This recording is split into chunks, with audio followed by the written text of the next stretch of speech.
Some conversations are better off the air. Yeah, definitely. And now, the Off Air Podcast. Welcome to the show, ladies and gentlemen. With Travis Hartmann.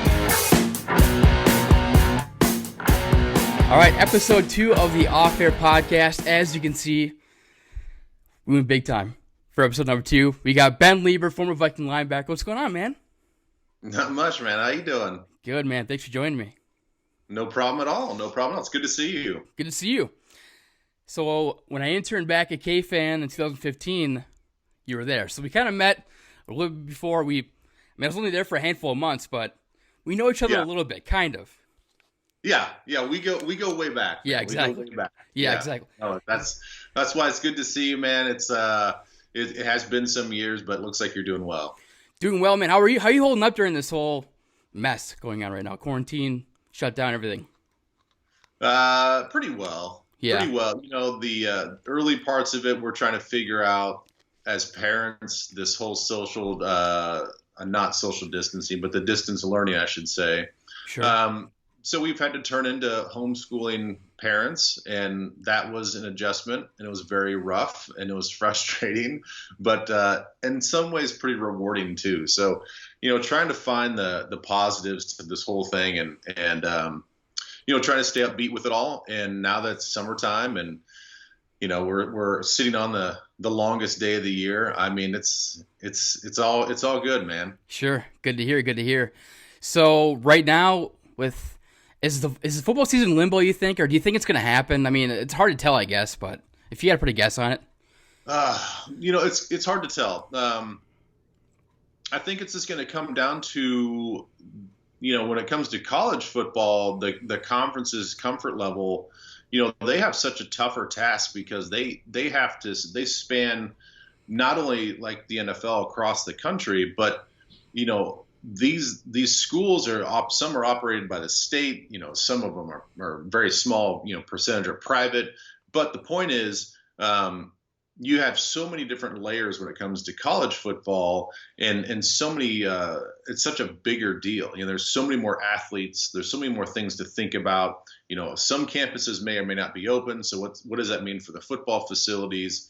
How do you keep everybody safe and in their spot? And then you take that to the NFL, and same sort of thing. I mean, we're already running to issues where teams are finding players that are testing positive. Sure. But, you know, again, I don't want this to be political at any stretch, but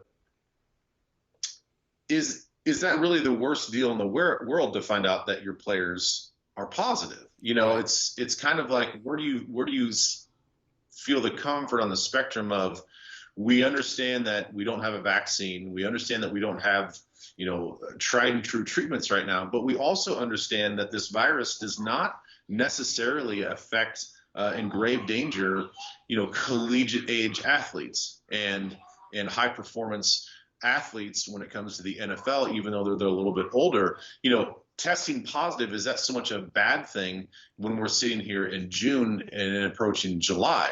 Right. You know, I would argue that it's probably a good thing that these kids are together. Some of them are getting infected. They're treating them the right way. So a lot can change up until August, even September. I remain hopeful that they will be playing football, especially in the NFL. I think they'll figure that out. You know, money does talk, and whether that's right or wrong, that's just sort of the way the society works. You know, it's funny. It's kind of talking about the whole virus. It's kind of like, if you have an opinion that's not kind of the norm right now, you're kind of looked at as, you don't think it's real? Well, of course it's real. I think it's absolutely real. I think it's very serious too. In fact, I worked from home for a month because I have asthma. But these are kids. They're young kids, you know, and they're if they do get it, what are the chances that it's really serious? I know they can get their family members infected. That's a whole different issue. But I think at some point, even just more or less with sports, with everything, that, okay, time to, you know, kind of have to open some things up. Maybe that's just my opinion. I know, like I said, if you even have that opinion nowadays, it seems like, well, what do you want, people to get sick? No, of course not. But people losing their jobs, people losing their businesses. I don't know, man. What do you think? It's hard to say, but I think we should start picking it up a little bit. Thankfully, we are, but. Yeah, no, I think that we're doing it. I think we're doing it the right way. You know, flattened the curve, and we did everything that we're supposed to do. We quarantined the way we're supposed to do it. The numbers went down, and then in conjunction, testing's gotten better. Testing's gotten more widespread, not just from the regular coronavirus test, but the antibody tests are being put out there as well. So we're getting a better feel of where we are with this whole pandemic. And I do think that it's the right thing to do to start slowly opening up, only with the caveat that we still have this fallback system to where if you do get sick, you're protected from work, you still get paid. I know people are going to take advantage of that, but I think on the whole, you start putting in place getting back to work. College is starting to open up. You start looking at the real demographics on who's really affected and who's at risk. Well, let's take care of those at risk demographics, but all the while at the same time, we should open up things as well. Sure. And so, I do think that we've done everything that we can do. And if you, on a personal level, I think personal accountability has to come into a large part of this as well. If you don't feel like you are safe out in public, whether that's you personally or maybe the family members that you live with and interact with, well, then let's figure that out for those people. But for everybody else that feels comfortable going out in public and practicing social distancing, maybe wearing a face mask if that's the law and the requirement, then so be it. Let's get the economy back. Let's get people back to work. Let's get people socializing with each other. Mental health during this time is taking a huge toll on people. I do think that we are social creatures by nature, and we need to be around each other. We need to interact with each other on a personal basis. Yeah, I completely agree. And it was so nice to watch the UFC a few weeks ago, just to have some sports. So pumped for it. And I love the UFC. It's not football, but it got the job done for the sports itch, I guess you could say. It was nice. Yeah, no, I'm with you. I'll even catch myself watching reruns of boxing and UFC on different channels and stuff like that. So, I enjoy it, and I do think that we'll find a way. We'll find a way to get some. We'll get there. Sport. Yeah. So this is a question I always wanted to ask you. Mm-hmm. When you were playing, you're South Dakota boy, right? South Dakota, not North. Okay. When you were playing high school football, did the Gophers ever talk to you? Did Glenn Mason ever have any interest in you at all? I don't know why. I always wanted to ask you that question. No. Really? Okay. When I was getting recruited, there was really no recruiting in South Dakota. There was the area schools. I think Minnesota Mankato at the time probably showed some interest. St. Cloud, when they had a team, they showed some interest. You could have been the first Adam Thielen. I know. Well, the teams all in the former NCC, they showed some interest, and I think a large part of that was because my oldest brother played at the University of South Dakota, so he was playing college ball in town when I was playing high school. So I would play a high school football game on a Friday night, and then my brother would step on the field on Saturday and play their college games on the same exact field. And so, I think teams and coaches were around the area were familiar with me, and I certainly had all scholarship offers when I was like a junior. But I wanted Division I. I wanted a bigger deal, and they just didn't come around. So I had to physically go to Kansas State, go to their camp, put myself out there, and get in front of the coaches before they even said, "Oh yeah, we saw your highlight tape, and we actually think that you're better in person than you are on tape." And that was a benefit. So to answer your question, no, Minnesota never sniffed me. I don't even think at the time North Dakota State really was searching around too much. So I was pretty under recruited coming out of high school. So you went to Kansas State, and did you go there for all 4 years? I assume. 5 years. Yeah, I redshirted my first. Okay, year. gotcha. When did you start having aspirations for the NFL? Did it come after your junior year, or did you know pretty early on that, hey, I could actually have a shot at this? It was probably around going into my junior year. Okay. I certainly didn't have NFL aspirations or even think it was a possibility when I entered college. And then when I started seeing, I really got to be good friends with a lot of the upperclassmen, and I saw those guys going into the NFL. And maybe some guys didn't make it, but they're at least getting drafted. They're at least going onto a team to get a shot, going into training camps. And I'm like, well, if I compare myself to that guy, well, then I think I'm better than him, or I have just as much of a shot to go in the NFL as he does. And so it slowly became a reality and slowly became a dream. And once I realized that's when I really kind of, put a lot of effort into, doing, harder workouts, doing more that I could, and just trying to figure that part out and put a little bit more effort into the game. Sure. So you go to the Chargers first. This is a kind of a side question. We'll get back to like when you first got started, but do you have any connection with the organization anymore? Like, you're so entrenched with the Vikings. You do all this media stuff with the Vikings. Are you still, do you still have a relationship with the Chargers organization? I'd like to think so. There was, when they moved from San Diego to Orange County, there was quite a few people that I stayed in contact with in the marketing department, the PR department, communications, all that stuff. Some of those people stayed back in San Diego. The training staff, thankfully, the head trainer did stay back in San Diego, but his assistant trainer, Damon, took over, and Damon was there when I was there. So there is some carryover when they moved, and even throughout my whole departure there and being with the Vikings, I stayed in close contact with a lot of those people. And, it wasn't texting every month, but certainly, when we'd see each other or something would happen, I have their number to text them. And even when the Vikings played in LA this last year, there was a number of people that I still knew, and I'd like to think that I have a good relationship with them. The Spanos family, I still see every once in a while at different NFL meetings, and the whole Spanos family, still recognizes me, and we all have good relationships together. So I'd like to think that, yeah, I still have a pretty good connection to those guys. Nice. So you go from the Chargers to the Vikings, obviously. What year is that? 2006? Did you sign with the Vikings? Was it around there? Yeah, 2006. Yep. Man, you kind of walked into not a full-blown shit show, but it was such a weird time for the Vikings. You had Brad Childress as head coach. 2006, I think, was his first year, for Childress. Well, his first year. And the funny thing is, when I got pulled in, so Fran Foley, if people can even remember that guy, Fran Foley was the brand new general manager in 2006, and he was the assistant general manager for the Chargers. And so that was my connection to Minnesota.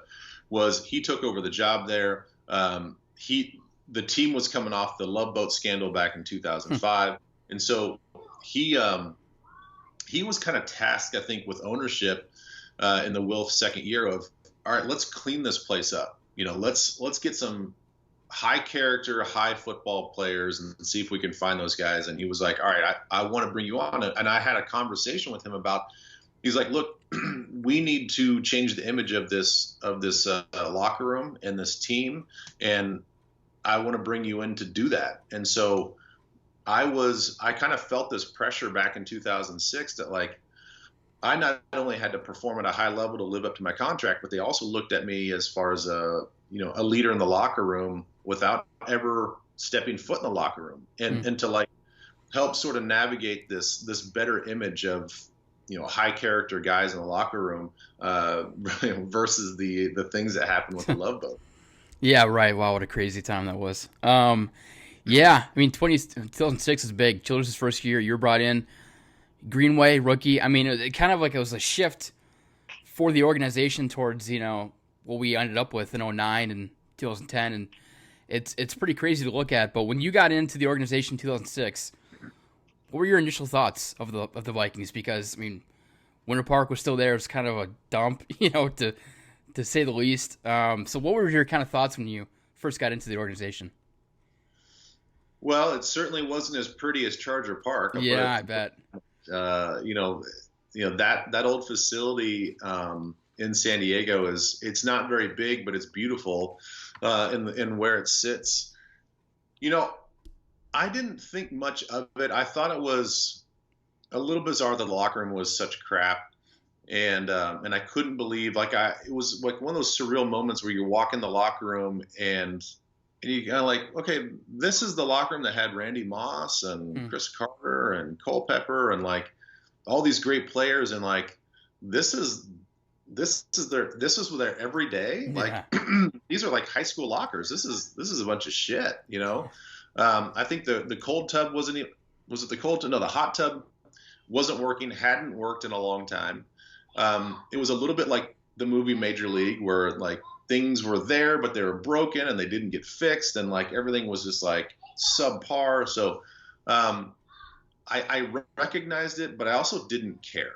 You know, I wasn't really into that pomp and circumstance. Like I wouldn't have cared if it was like the most plush place in America. I mean, obviously they would have been nice, but I wasn't sold on that. You know, I was sold more on just what I could do there. It got me closer to home, and it was an organization that was wanting to change. So I want to be a part of it. Were you a Vikes fan growing up at all, or did you not even really pay attention to it?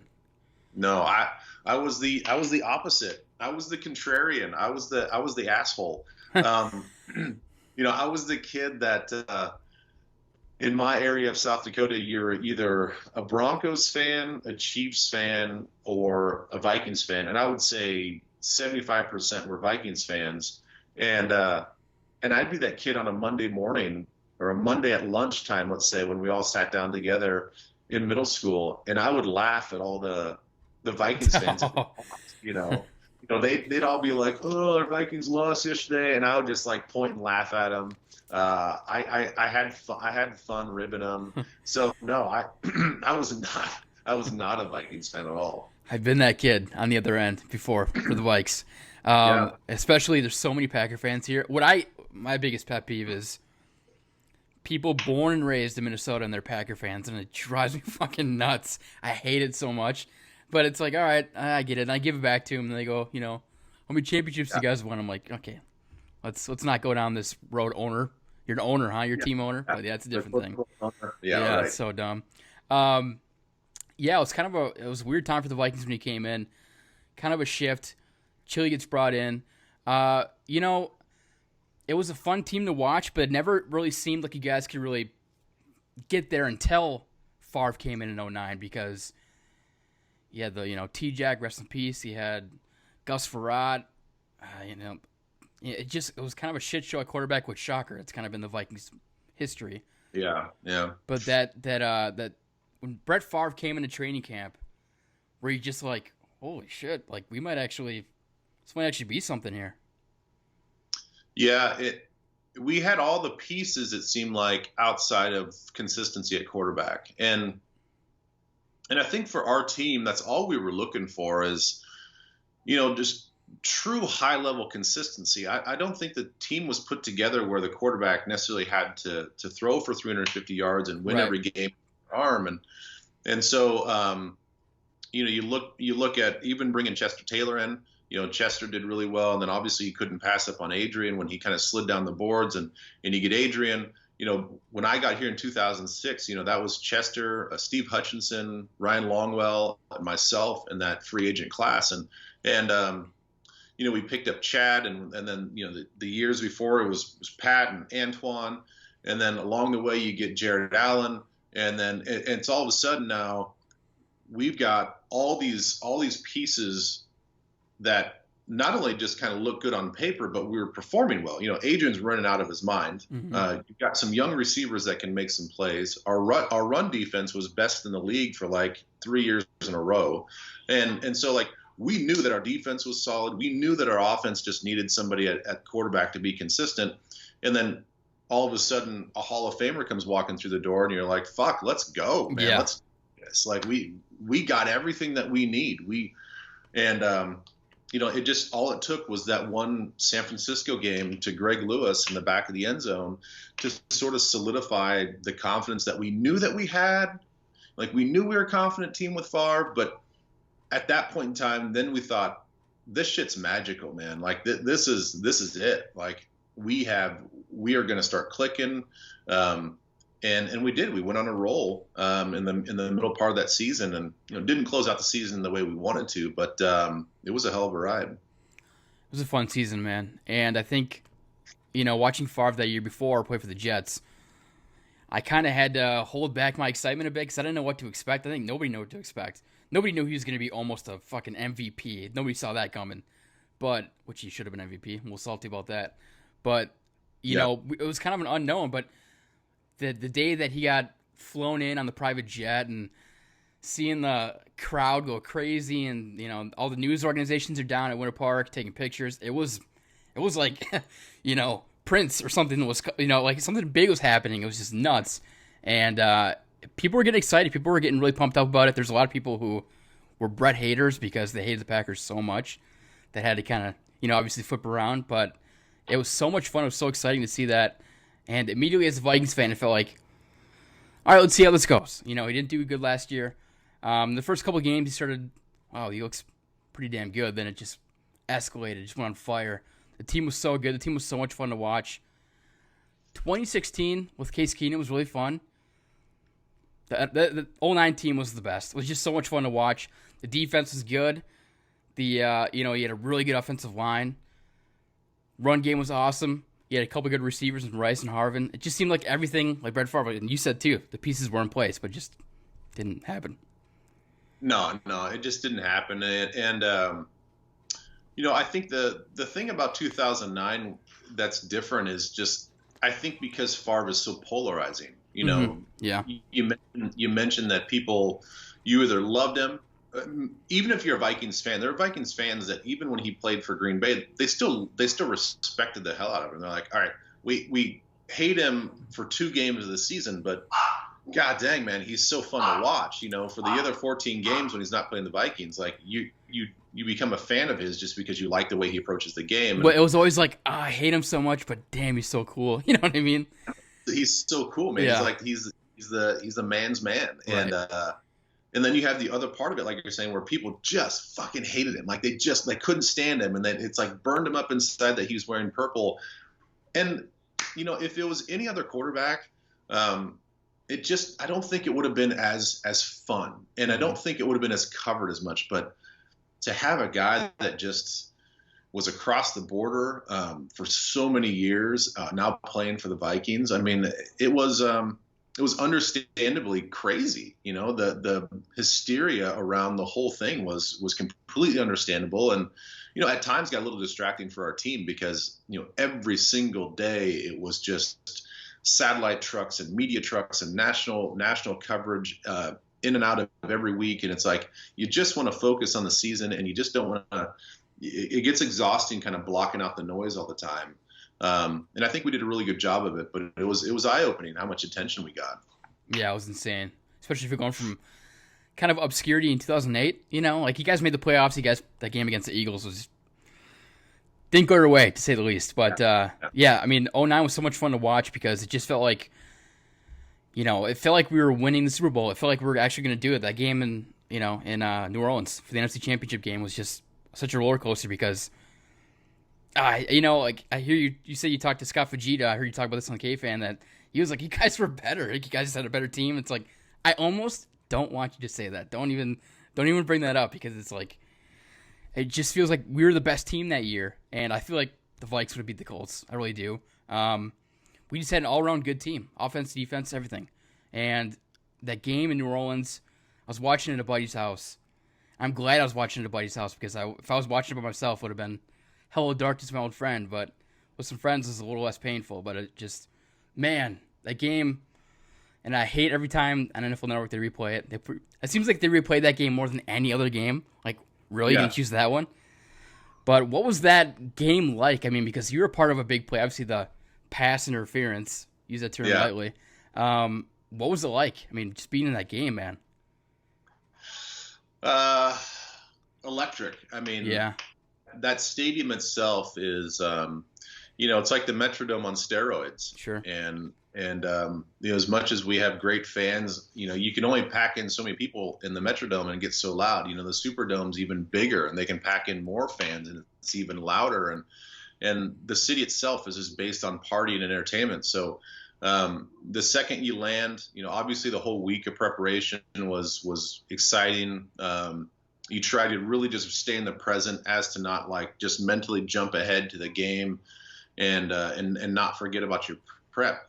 So the week was intense because you just really wanted to keep your head down and focus. And then the second you land in the city, you can feel the energy. It's like landing in Las Vegas, or it's like landing in Washington D.C., where you just feel this palpable energy, and so all the hours leading up to it was just you're trying so hard not to redline. Like, you're fighting your body to not get too excited. You're like, all right, just keep it down.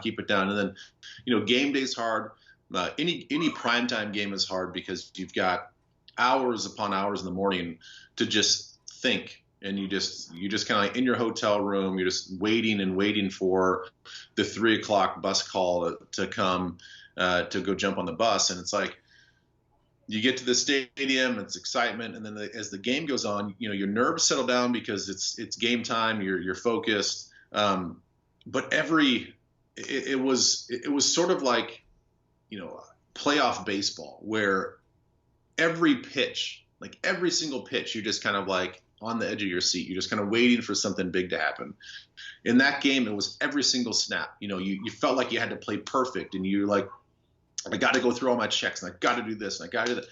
And then we have the turnovers and the ups and downs. I mean, it was the craziest game when it comes to ebbs and flows and peaks and valleys. And and we had a chance at the very end.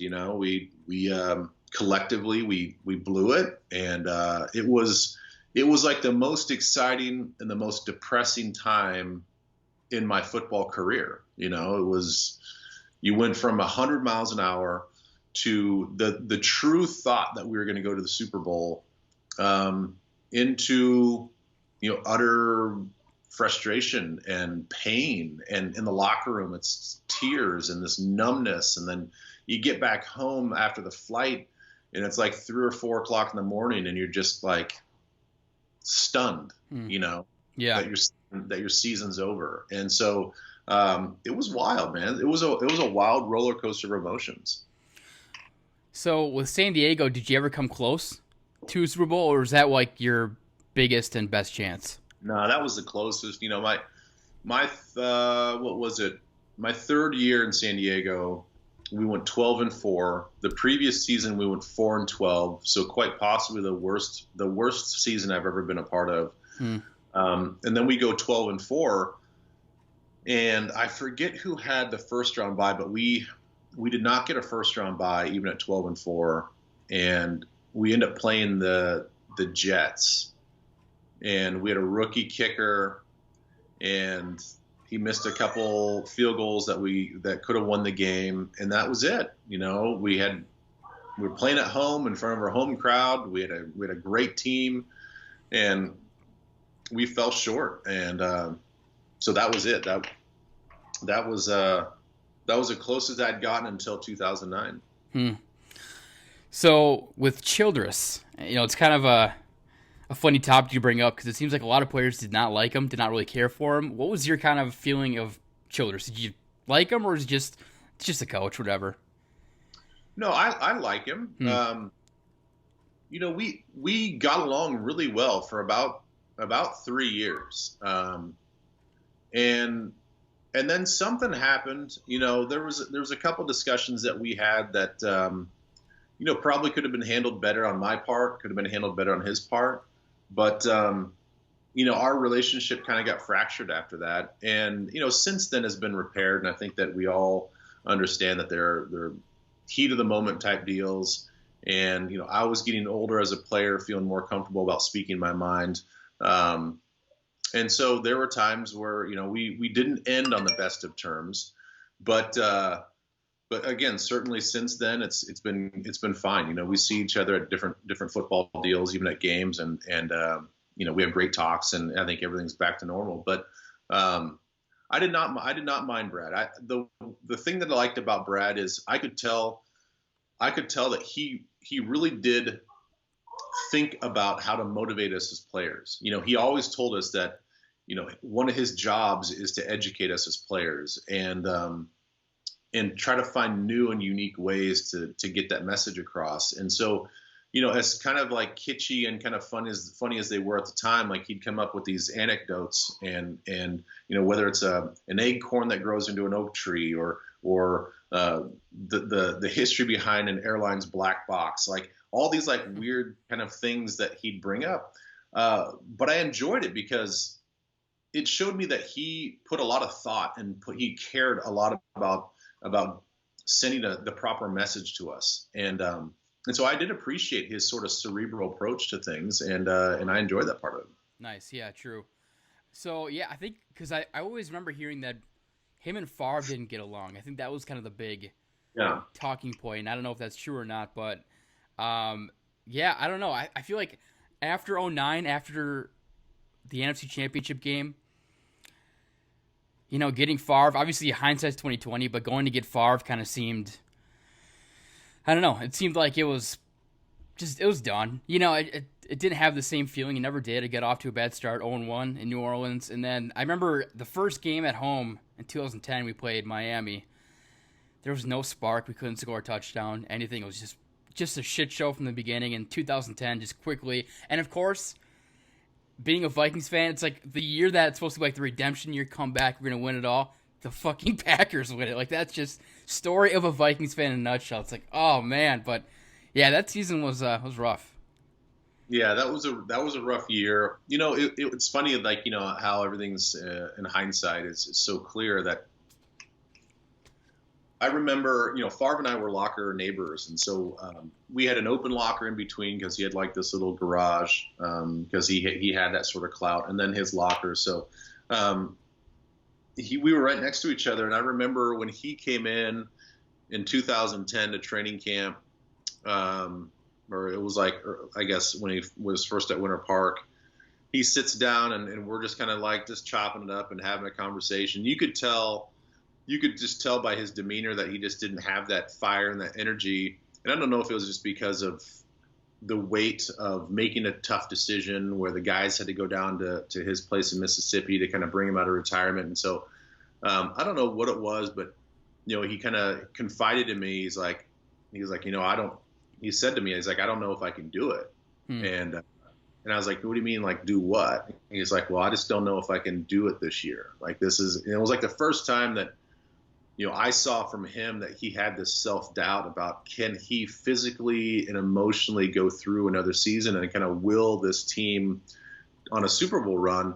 And you could almost see the weight on his shoulders. And it was kind of weighing him down pretty heavily. You know, contrast that with 2009 where he sort of floated into the locker room. You know, he just was like this deity, godlike figure that kind of walked around, and he took that responsibility. He was almost like, give me this responsibility in 2009, like I can handle it. Whereas in 2010, it was just like, he's like, I don't know if I can handle much more. And so, yeah, I knew that from that conversation, I knew that 2010 was going to be different. Yeah, it's interesting. It's funny too because it's a great point you just made. In 2009, it kind of seemed like not as much pressure because he's coming in off that Jet season where it was kind of a mess. 2010, it was like, okay, you're gonna win it all, nothing less. You got to do it, and it just having that pressure right off the bat. I mean, I've never been in your shoes, but that's got to be insane, even for everybody, not just Favre. Yeah, and I think that's the other thing was we felt this pressure that the rest of the football world was saying, like, okay, we saw what you guys can do in 2009, and there's no reason why you couldn't do it in 2010. And basically, as long as you take care of the football a little bit here and there, you're going to win the Super Bowl. I mean, it was just like they make it seem like so simple, and it is hard. I would say, you know, we didn't even win the Super Bowl, but yet we had all the pressure of winning the Super Bowl the next year. Now, multiply that by what the Patriots have done, you know, and that's where, as a player, being on the inside, I have so much respect for how Belichick and Brady kind of ran that system and that culture, where you see teams do it all the time. They win a Super Bowl and they'll say all the right things in the offseason. They'll be like, all right, the new season started, off-season OTAs have started. We put everything to bed. It's a new season. You know, we got new plans and we got to stay hungry. But inevitably, they always usually fall short. And they will admit after the following season just how hard that is when everybody puts a target on your back.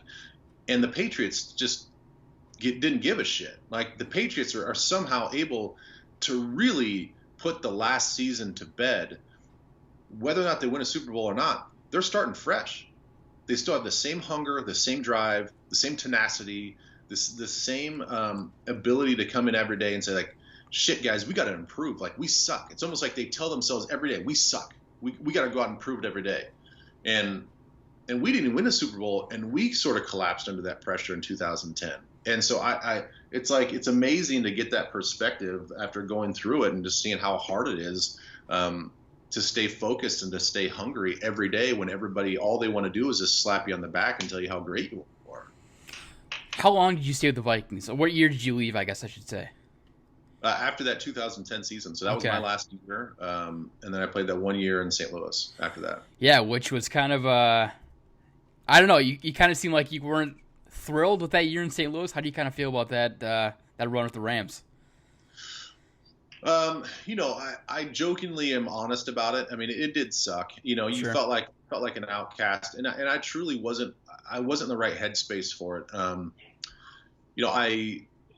I was in Seattle on a free agent visit, and I was going through the physicals. I had met with the coaches. I even sat down and they talked defensive scheme with me. They had a little highlight package of how they're going to use me. Like, the Seahawks really put in a lot of thought into bringing me in, and I get the phone call from my agent that St. Louis is interested as well, and they're going to match the contract offer. And this was, that was the lockout year, so we didn't have any off season to prepare, and everything was kind of thrown in a weird tailspin because of the lockout. And so it was about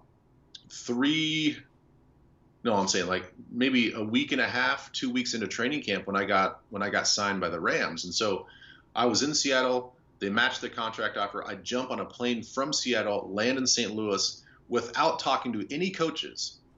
Didn't meet with anybody. I go up to the GM's office and I sign the contract. Now, the reason I did that was because Seattle had just signed Tavares, and they were going to make him the starting quarterback. Sam Bradford just came off this outstanding rookie year, and I thought, all right, that's the team that I think is going to be on the rise. They got Steven Jackson. They've got this offense that looks like it can't be stopped. And so I went there, and I just never fit into that defense. I didn't understand the defense. It was really hard for me to get up to speed, to learn the defense after everybody had already been in camp, and all the installs had basically been done. My body was in pain. And my knee was in bad shape. My neck was in bad shape. And I just kind of forced myself to go through that. And I really just kind of went through the motions. And so, like, I didn't give the team a chance. I did not enjoy the defense that I was in. I did not enjoy the team that I was on. I did not enjoy the head coach that I was with.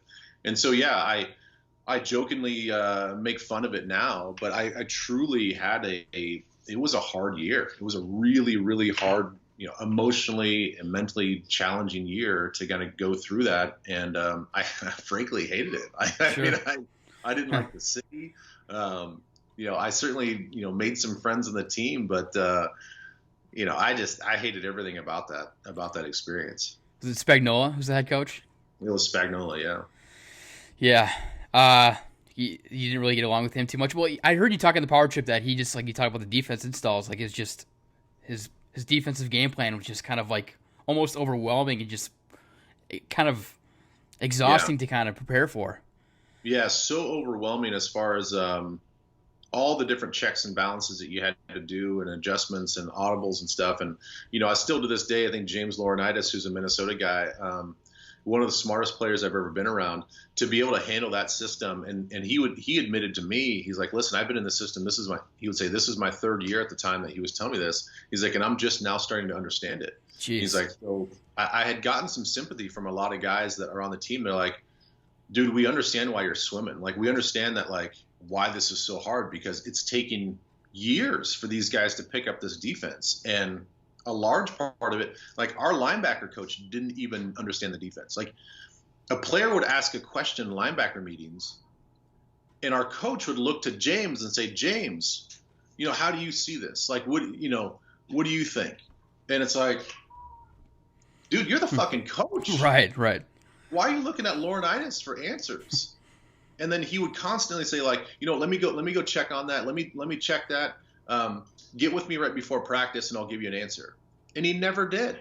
Like, so not only me, but the whole linebacker room, we didn't even know what we were supposed to be doing when we go out to practice. So it's like, it was a shit show. Like, Yeah. Bottom of shit show.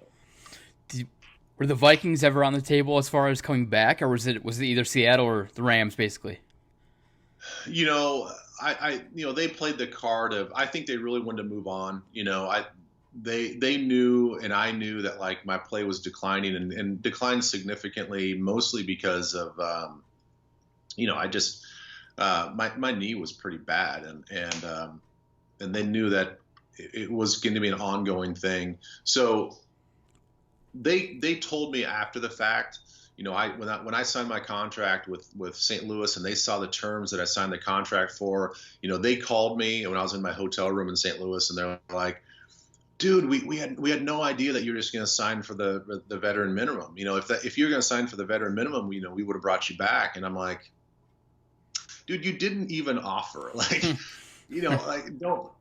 They played the card of, like, we really liked you and we didn't know that that's what, it's like, dude, if you really liked me, then you would have offered to see what I was going to counter offer with. And, but I get it. I get business is business, and I'm still, great friends with Rob and Rick and those guys and George Payton. So certainly no ill will. I know how the game is played. I know how the business side of it works. But it was funny how they tried to play that off like oh, dude, we just let you slip through the cracks, or else we would have brought you back. Well, even though he had a tough year with St. Louis, he didn't miss much with the Vikes, especially in 2011. And, 2012, we went to the playoffs, but, that kind of stretch, it was bad to be a Vikes fan. It was just rough, bringing Donovan McNabb in and, oh, man, Ponder. It was just, oof, it was rough, man. It was rough.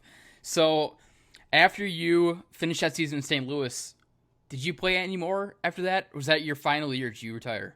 No, I got my knee cleaned out, and then I tried to give it one more go. I flirted with the idea of going to Kansas City. Philadelphia actually brought me in for a workout. They even, and I kind of went in there, I think 3 or 4 weeks after my surgery or my knee clean out, and I wasn't quite ready. So they knew that, and they're like, yeah, maybe when your knee's stronger, we'll bring you back in. But I decided, a couple weeks after that I just didn't want to do it anymore. Yeah.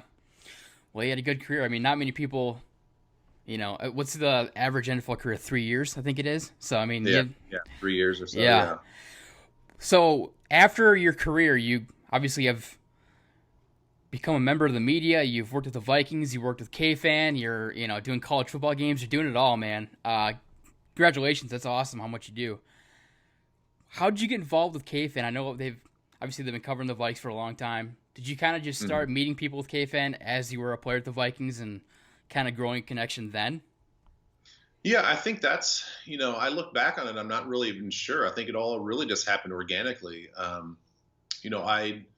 I'd always treated the media, I thought, well, and respected their job, even when I was in college. And that was just kind of instilled in us at Kansas State that the media has a job, let them do their job, be accessible. Obviously don't give away trade secrets, but, treat them with respect. And I kind of always felt like that was as part of the gig. And so, I'd always developed, or I guess just was cool with the media, I should put it that way. And when I got done, because of that, they were willing to give me more opportunities to get in front of a microphone, to get in front of the TV. And so when I wanted to get into the broadcasting part of it, Tom West and the guys with the Vikings really helped me out and said, all right, here's the people you need to talk to. Obviously KFAN's the flagship, so go talk to them. We'll put you in contact and get you set up with Chad Abbott. Here's the guys at Fox 9. Here's the guys at Care 11. And so from that, I just started reaching out and saying, hey, can I get some free time on the air? And they're like, yeah, absolutely. So I think it was just building up that trust and respect that I always treated them well. They were willing to give me favors and kind of give me a little foot in the door, an opportunity. And from that, I just kept going and kept practicing and listening to myself and taking feedback and all the while just trying to keep the wheels going, just wanted to get the steps going and keep moving forward. Maybe it would divert left or right here and there, but just want to keep moving forward with everything. And, so far things are working out. How is it being on the sidelines during the Vikes games on Sundays? Is it just, are you kind of, because it's a whole different ball game, obviously, than actually being a player and, you're covering the games now. Is it kind of, do you feel, I don't know how to say it. Do you feel like, not under pressure, is it stressful, I guess I should say? Is it stressful during the games to kind of make sure you're talking on time? No, you went through way more stressful moments. I guess I was kind of jumping where I thought you were going to go. Now, me physically being on the sidelines, it's fun. It's great. The excitement, the speed, all that stuff is right there. And for all the fans out there that have never been close to the action like that, it's such a different thing than watching on TV or even watching from the stands a few rows back.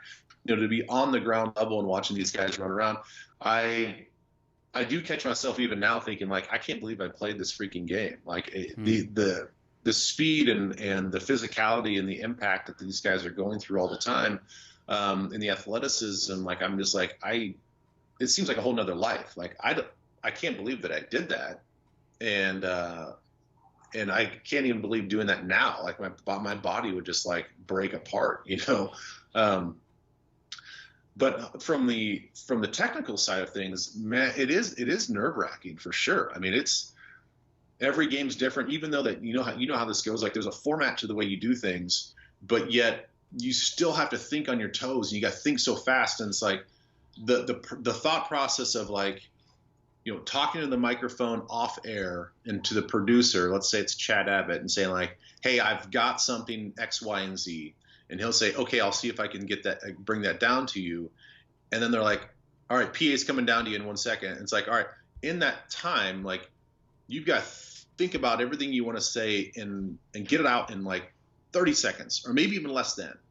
And then you got to pay attention to what's going on in the field. And, so the technical side of things, I think, is exciting. It's challenging. It's stressful. But it's really rewarding when you can kind of, play a small piece into this whole equation on game day and make things kind of go smooth. And, it truly is like a team element. If I fuck up, it's going to be a bad representation on Paul and Pete and Greg. And so you just want to do your part. You don't want to be the weak link. Sure. And I don't think people realize that enough. They just hear the game on the radio and they think it's just, it's whatever. They're calling the game, but there's a lot that goes into it. Even for any show on any radio station, it's like, it's not just talking. Oh, and I know that, and that's the thing with college football when I do things for TV. I have such an appreciation for the guys on TV that do it at such a high level that I don't think people realize how much talking, is done off air, while you're on air. We have those talkback buttons that we talk to the people in the truck and our producers and directors. And, if we're going to a highlight package or if a play happens and I see something, I'm in my talkback saying, 32 red, can I get high end zone? So I'm saying, okay, 32 on defense, I want a high end zone look. And they'll feed that replay into my monitor in a matter of seconds. And so while play-by-play guy's talking, I'm thinking about what I just saw, how I want the viewer to see it, and then they'll cue it up on the replay. And so the play-by-play guy will then get fed in his ear, go to Ben on replay, and so then he'll tee it up to me, and then I grab my little stylist, and then I'm, telestrating on the deal, and it's all happening like this, Sure. And so it's like, I got to listen to play-by-play guy. I got to talk to the guys in the truck. I got to listen to what they're saying. Take the information from the play-by-play guy, put it out on the telestrator, and then concisely in an entertaining way, in an educational way, tell the viewer kind of what happened. That all happens in about 25 to 30 seconds before the next play starts. Right. So yeah. You're quick on your feet. You gotta be with it, right? Yeah. I mean, it's just And and then in college football, do that for 4 hours. Man, it's exhilarating. It's exhausting. I mean, you get done with the games and you're just kind of like, oh God dang, and like you're just like, you just need to get to the airport and grab a drink. Yeah, I bet, man. It's funny too because I talked about this with hockey when I interned back then in 2015. And I still feel it now. And I'm not trying to kiss ass, but your opinion I listen to more than anybody else's when it comes to the Vikings. Because I feel like you played, so you kind of have an understanding. You know exactly what you're talking about. And you're not – there's so many of these analysts and these sports guys nowadays. It's just like just spit out bullshit numbers and fucking statistics that don't mean anything. But you actually like – and you don't give any fluff, too. If somebody needs to be criticized, you'll criticize the player. Sometimes you don't get that enough. I'm trying to think, what do you like doing the NFL stuff more? Do you like covering the Vikings more than college football? Or is it all gets kind of different their own way and they're all fun, I guess? Yeah. No, it's different in their own ways. I used to think college football was way more challenging when I got back in because I didn't really pay attention to college football when I was a player. So I had to kind of relearn the game, and the game had evolved so much in the 10 years that I was out of it.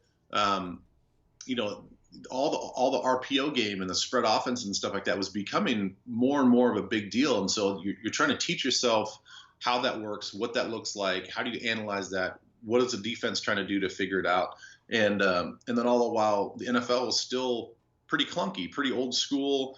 Still 50-50 as far as run pass goes, and it was much more run teams. And then so as I got to learn college football, I really enjoyed the NFL because it was comfortable. It was easier for me to digest the game. It was way easier. I could watch one play in the NFL and kind of tell you the one or two things that happened, good or bad. Where in college football, it's like, I'm not quite sure what they're really doing here, and it would take me longer. So it was frustrating. But now they've kind of morphed together. You're seeing a lot more college football elements in the NFL, which has actually helped me now because now after watching college for so many years, I sort of get, how you can expose these teams with these offenses now. And now I feel like I'm in that progressive football movement as opposed to kind of like catching up to it. So it's been this nice little transition to kind of have both, even though it's been challenging with college football early on. It's getting a lot easier. When you were a player, was there anybody locally or even nationally that you're just like, I don't want to talk to? This guy's an asshole. Was there anybody like that for you? No, not really. I think that there are some guys locally that I think that you understand maybe that they're always angling for something, so you got to kind of be on your toes about like how you answer things. There's one particular gal, and she got kicked out of the locker room, but her reporting style wasn't really reporting; it was kind of gotcha news, and. She would set up a tripod in the locker room during the mandated media hours. It's like 45 minutes to over lunchtime, and she'd set up her tripod, and she wouldn't ask any questions. She would just film the locker room, and she has every right to do that, right? But she's just trying to find little bits and pieces of things that guys are doing, maybe we're not paying attention. Yeah, and she just wants to play this gotcha game for her column. And it was just like, that's some bullshit, man. Mm-hmm. Like, you're basically spying on us, even though you're not spying on us, because we all know that for 45 minutes there's cameras and stuff in the locker room. But sometimes you get comfortable and guys just kind of do things or say things and they forget that the media's in there. I mean, shit, look at the Randy Moss thing that he said about the food and the food line. He forgot that there was media in there, and he was like, man, this shit looks like some shit I'd feed my dog. Yeah. You kind of just get comfortable that the locker rooms are sanctuary and that there's media in there sometimes. For this one particular gal, I didn't like her style, and thankfully since then she can't do that anymore. Man, the most famous locker room shot of Shanko on Fox 9, just dig out everything out. You didn't care. It was great. It was funny and shit. Oh man. I know. He loved it too. Yeah, I bet. In 2010, you just brought up Randy Moss. You played with Randy Moss. How was that? Did you talk to him much at all, or did you kind of just no? The funny thing is, Moss for a hot second was with Fox Sports before he went to ESPN, and we were at national meeting together at the end of July, and this was after we had both played together as teammates, and he had no idea who I was. He had no idea who I was then, and he didn't really care who I was when he was on the team. And I totally get it. Like, it's not like I'm not hurt by it or anything, but his time in in Minnesota, his second time back, you could tell that he was not really into it. Like, he did not want to be there. His body language is such, the things that he did, his mannerisms, like, he didn't give a shit. Like, he did not want to be there. And I don't think he cared to get to know anybody. He just sort of pouted a lot when he was there. And he kind of earned that right to do that, I guess. I mean, yeah. So no, I mean, it unfortunately for me, for him being such a high caliber player and one of the greats of all time, my personal experience with him was not great. I remember that press conference after the Patriots game. He's like, I miss those guys. It's like basically saying, I still wish I was on the team. I was like, yeah, wow. All right. That's nice press conference there. So with you working with K-Fan, are you doing every single game? Are you on the road when the Vikings are on the road with them, or how does it all work? Do you split up games with somebody else? With K-Fan, no, I'm on there every week. And that's the challenging part of my college football gig is I'll do a game on Saturday, and no matter where I am in the country, I got to make it back to the Minneapolis or whatever destination city that the Vikings are in. So, logistically it can be challenging. It's a lot of late night flights, early flights on Sunday morning. But no, I'm at every Vikings game. Nice. Well, we are, in kind of an interesting spot with the NFL. Obviously, we're waiting on to see if we can even start on time. But when you look at the Vikings going forward and going into the next year, we obviously don't have Diggs anymore. Dalvin wants a new contract, which is, obviously you kind of expect that with him, but I don't want to pay him, I don't want to pay him Christian McCaffrey money. I want to pay him like 10 or 11 million. That'd be nice, but I don't know if he'll take that. Who knows what he'll do with Dalvin? What do you think? I mean, he's a very important part of the offense, obviously. And I don't know if I trust Madison and Boone. They're both good, but I don't know if I trust them to really take over for Dalvin. I don't know, man. I think you almost kind of have to pay him, but how much? Yeah, I think that's what it's going to come down to is how much. I think he definitely has the leverage knowing that he's a unique player. He's as of today, CBS Sports came out with their top 10 running backs, and he's number 10 in the NFL, and it's debatable. I mean, those things are very arbitrary and subjective. He could be higher than that, could be lower than that, but I think we all agree that he's a top 10 running back in this league, and what he can do above and beyond what Madison and Boone can do and Amir Abdullah can do. He's special. He's different, and he's just got to prove his durability. And it's like performance-wise, talent-wise, and skill-wise, he's better than anybody that we have on the team. The Vikings can come back and say, well, you haven't played a full season yet. And if we're going to pay you, we not only pay you for kind of your potential, but we got to pay you for percentage of snaps. Like we got to get a return on our investment. And so I can see where this is going to come to a head. And I'm with I don't think that he deserves McCaffrey money. He's just not at that caliber of player.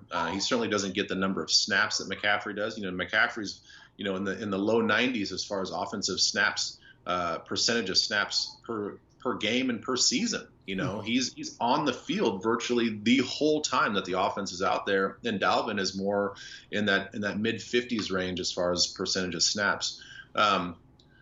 Look, I think that he should be in that 11-ish $11 million range, and that's just a rough per year average. Sure. Now that can be broken up into guaranteed money and yearly salary and workout bonuses and all these other stuff. But I think when you do the rough math, 11 million per year, I think that's fair for both sides. Yeah, I do too. Obviously, it's going to be different looking at it from his angle. I'm sure he wants the Christian McCaffrey money, but like you said, he hasn't played a full season, or he hasn't played that many games. But it's just he's a good player. He's a really good player. He's a good running back to have. But it's just paying a running back in general, man. I don't care if you're AP or Barry Sanders. You know what I mean? Paying a running back nowadays, a lot of money in general is risky. Yeah, it is risky. And the thing is, I think teams have to be careful because, you know, you don't want to give out this idea that you're not going to take care of your own. You know, I think the Vikings and Rick have done a tremendous job of kind of talking the talk and walking the walk, where they say, like, we value our players, we value our core players, and we want to take care of our core players. And they've sort of done that throughout. And if they feel like Dalvin's one of those guys, which it sounds like they're talking that way, well, you don't want to put it out there to the rest of the league and the rest of the players in the future that, yeah, you're going to say that, but you're not actually going to follow through with it. Right. And you don't want to be known as an organization that doesn't truly value the running back position when you are a running team. You know, this is a running football team. You know, everybody knows that whether it's Stefanski or Kubiak or who it is, this offense needs a running back. And so they've got to play this delicate balance of obviously valuing and understanding the importance of that position, but not obviously overpaying for it. Yeah, I was listening to, I think Pro Football Talk had a video, and they're talking about, Florio was talking about how Madison's numbers are not too far behind Dalvin Cook's. I'm like, you can stop the conversation right there. Stop. Yeah, like, stop. They're not the same Stop. player. Just not. You know? And that's where, yeah, and that's where, like, going back to what you the compliment you gave me, which I appreciate, that you know, I'm not a stats guy per se. Like, I'm right. not. I struggle sometimes to really dive into numbers because I'd much rather have my eyes tell me what type of player this guy is. And you know, there's certainly times where, yes, I think stats do matter and the stats have an importance, but you can't tell me that looking at the per carry average by Alexander Madison that you think that he's anywhere close to what a Dalvin Cook is. Like, if you want to start your conversation and your debate with that, then I'm shutting you off. Mm-hmm. Like, that just, you're telling me right now that you don't watch the games. Like, you're telling me that you don't watch these two players play and you evaluate their skill on the field. Numbers can be skewed. Numbers can support, you know, I think, bad arguments. And I think that's a bad argument to start with a number. Yeah, I agree. I agree for sure. Going forward, the cornerback situation kind of scares me a bit. Obviously, we drafted Gladney. That should help a lot. But, I mean, the depth isn't the greatest at the cornerback spot. How do you feel about the defense going forward and cornerback spot specifically? Well, we're going to have to win with the middle of our defense, and that's from the top down. You know, we've got two great safeties, we got two great linebackers, and you know, adding Michael Pierce, the juggernaut. You know, we should have a pretty solid interior defensive line. I think that there are real issues when it comes to depth on the outside of our defense. Even with Danielle Hunter, you take him out of the equation, we don't really know who the starting, you know, other defensive end is going to be. We don't know who the number twos are going to be out there. We don't know who's going to be starting at corner. We don't know who the depth is going to look like. So we've got real questions when it comes to the outsides and the perimeter of our defense, and that's legitimate. And it's going to get exacerbated by not having practices. You know, these corners need to feel and see live action in practice as much as possible. Especially with the way Zimmer runs his defense and the way he runs his technique, they're going to miss out on that. So unfortunately, I think for the first, you know, quarter to a third of the season, it may be rough for those guys before we see some true guys emerge as you know, solid starters. Sure. You brought up the safeties, obviously Harrison Smith and Anthony Harris. Anthony Harris is kind of the big name of the offseason with his contract deal going on and him getting tagged and everything. But it just seems like, you know, there's kind of discussions of maybe trading him. I almost felt, and maybe I'm wrong about this, if we did trade one of the two safeties, I'd almost rather trade Harrison Smith. I know it sounds crazy. Anthony Harris is younger, and I feel like going forward, last year I think he had almost a better year than Harrison Smith. I could be way off on this, but I don't know. It's hard to say. If I had to move one of them, I'd almost rather trade Harrison, but I could be, like I said, I could be way wrong on this one. But what do you think about that? Am I just off? You tell me. I could be off. I think you're off. Yeah. I think you're off. I mean, the thing with Harrison is that he does so many things to trigger the defense. You know, he really is He's the true catalyst for that defense. They do a lot of things when it comes to false safety looks. They disguise a lot with their safeties, and Harrison's the guy that starts all that movement. And it takes a special type of player that can feel comfortable at the line of scrimmage, in the box, and as a deep safety to run this sort of defense. So he does a lot of things that doesn't show up in the stat lines. He does a lot of things that people don't really realize. And yeah, you can maybe point to a time where he was off in coverage or he missed a tackle or whatever, and he's like, oh, he's losing a step, or his age, and you look at his contract. So all that is valid, but I think you're missing a large part, a huge chunk of what makes him important to this team and to this defense. And so I would feel a lot worse about this defense if Harrison wasn't out there. I'll put it that way. Sure. Yeah, he's kind of the captain of the defense, and it's now that I think about it too, Anthony Harris has been good for 1 year. I mean, he's been solid, but he's been good for 1 year. Yeah. And Harrison Smith has been good for damn near every year of his career. So yeah, that's kind of bad take. But you know what? Got to roll with him sometimes. Going forward, this defense is. I'm not. We'll see how the cornerbacks do. Like you said, the depth on the line, but the offense, it's different without Diggs. I don't know how it's going to be. Justin Jefferson looks pretty solid, but do you think he can step in right away and be a good replacement for Diggs? I mean, I don't know. It's hard to say. Yeah. Well, T, before I answer this one, this will probably have to be my last question because I got to get going here. Yeah, no problem. Offensively, he's in a position right now where he's going to feel the full effect of the NFL. And what I mean by that is, sometimes in college, even as a 5-star guy, you can redshirt. Especially at a place like LSU, there's probably a 5-star guy that's ahead of him anyway. This is a situation where he doesn't have a choice. You don't have a choice of getting this leeway of, well, you can kind of ease into it. We'll kind of grant you this half season, full season of just kind of getting acclimated. That shit doesn't happen, and in some cases it does, and in other cases it doesn't. When you're a first-round draft pick like that, and there's a true void at that position, you don't have a choice, buddy. You got to step up. Yeah. Now, can you do it? We'll see. Do I think that he's going to be an immediate replacement for Diggs? I don't think so. But can you be a compliment to Adam Thielen right now? Can you be a compliment to this offense? You got to ask Irv Smith to step up. You get a motivated Dalvin Cook in the backfield, and we all think that. I think that Kirk is a much better quarterback than a lot of people give him credit for. But you have all those pieces.